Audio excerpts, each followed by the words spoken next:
The Book of the Damned, by Charles Hoyfort, Chapter 3K.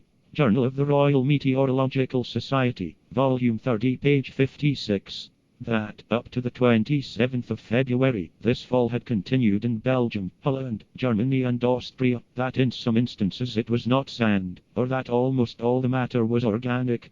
That a vessel had reported the fall as occurring in the Atlantic Ocean, midway between Southampton and the Barbados. The calculation is given that, in England alone, 10 million tons of matter had fallen.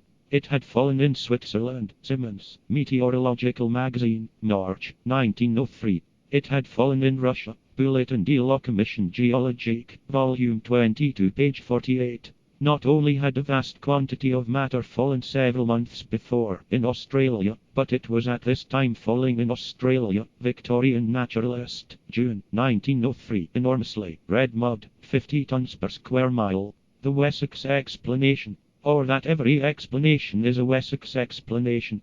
By that I mean an attempt to interpret the enormous in terms of a minute, but that nothing can be finally explained, because by truth we mean the universal, and that even if we could think as wide as universality, that would not be requital to the cosmic quest, which is not for truth, but for the local that is true, not to universalize the local, but to localize the universal, or to give to a cosmic cloud absolute interpretation in terms of the little dusty roads and lanes of Wessex. I cannot conceive that this can be done.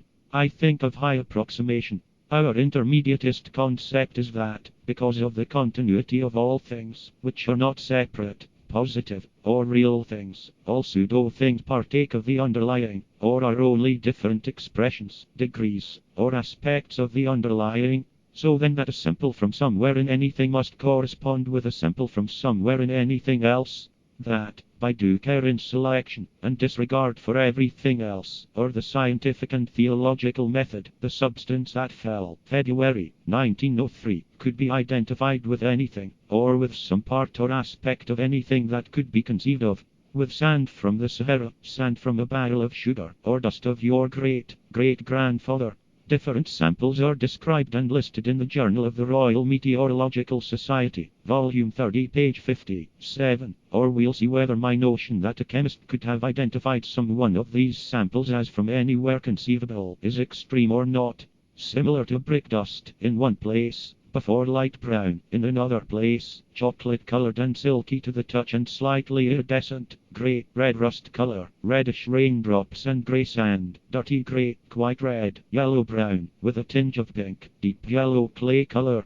In nature, it is described as of a peculiar yellowish cast in one place, reddish somewhere else, and salmon-colored in another place. Or there could be real science if there were really anything to be scientific about. Or the science of chemistry is like a science of sociology, prejudiced in advance, because only to see is to see with a prejudice, setting out to prove that all inhabitants of New York came from Africa. Very easy matter. Samples from one part of town. Disregard for all the rest. There is no science but Wessex science.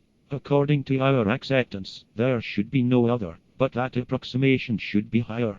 That metaphysics is super evil. That the scientific spirit is of the cosmic quest.